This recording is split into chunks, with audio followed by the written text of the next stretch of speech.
Bonjour à tous, alors on se retrouve pour la suite de l'étude des 22 arcades majeures du tarot de Marseille et aujourd'hui nous allons voir le pape. Donc le pape porte le numéro 5.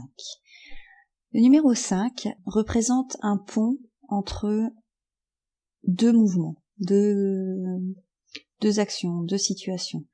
D'une manière générale, la carte numéro 5, la 10, la 15, la 20 représentera des ponts. Le 5 spécifiquement représente un changement, un mouvement. Et ça représente aussi tout ce qui est les nouveaux horizons, les nouvelles opportunités, l'optimisme. C'est aussi tout ce qui est attrait au langage parlé, notamment une facilité à utiliser les mots. Dans son côté négatif, le 5 représente une instabilité, une espèce d'insouciance, l'impulsivité aussi, manque de discipline et aussi de concentration. Donc on commence des choses mais on a du mal à aller au bout des choses. Le 5 représente aussi une difficulté à s'engager sur le long terme. Par exemple, si on prend le monde du travail, quelqu'un qui est dans l'énergie du 5 préférera avoir des expériences dans l'intérim, avoir des missions de courte durée, plutôt que de s'engager réellement dans une entreprise fixe. Par contre, le jour où il s'engage, c'est pour la vie. Donc le pape représente l'enseignant du jeu en fait. Donc c'est un très grand pédagogue. Il a une facilité dans la communication et dans la transmission. C'est quelqu'un d'instruit, qui a un grand savoir, qui a aussi beaucoup d'expérience et qui aime tout ce qui est communication. Il aime communiquer, il aime avoir un public, il aime avoir des élèves et il agit beaucoup avec le cœur, mais aussi avec la foi. C'est-à-dire qu'il a foi en lui, il a foi aux autres, il a foi en l'avenir et il a cette faculté d'arriver à transmettre aux autres son savoir, mais aussi à guider les autres, à leur donner les clés pour savoir finalement qui ils sont et dans quelle direction ils doivent aller. C'est le pape, ça représente aussi tout ce qui est moral. Tous les attributs de la morale est représenté par le pape.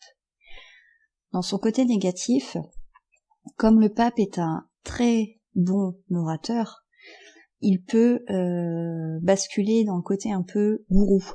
C'est-à-dire que comme il a le langage facile, il arrive à subjuguer les foules.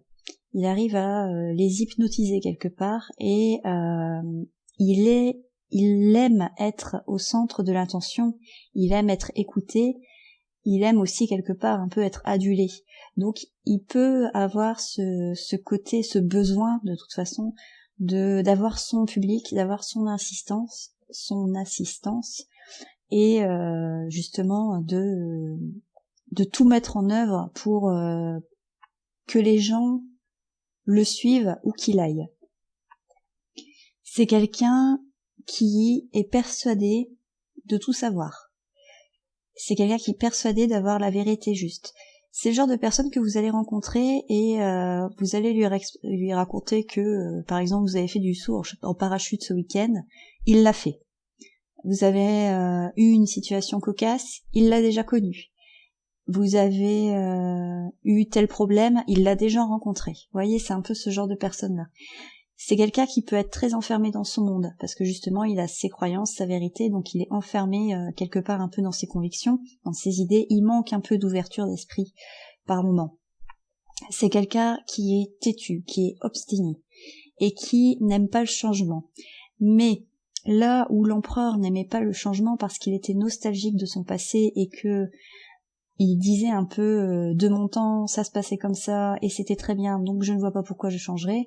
Lui, il aime pas trop le changement parce que il regarde beaucoup l'avenir et il anticipe toujours les choses et il se dit mais non, tel changement ça va amener telle chose négative. Donc du coup, le changement, il aime pas trop. C'est enfin quelqu'un qui prodigue beaucoup de conseils, qui est beaucoup moralisateur aussi, hein, mais qui va être du genre plutôt à être fais ce que je dis mais pas ce que je fais. Voilà, c'est ça, c'est que il aime bien impliquer la morale aux autres, mais lui-même n'est pas trop regardant sur ce qu'il va faire. Donc voilà, c'était l'analyse rapide du pape. Si vous avez des questions, n'hésitez pas. On se retrouve pour la prochaine vidéo où nous verrons la carte de l'amoureux. À bientôt et prenez soin de vous.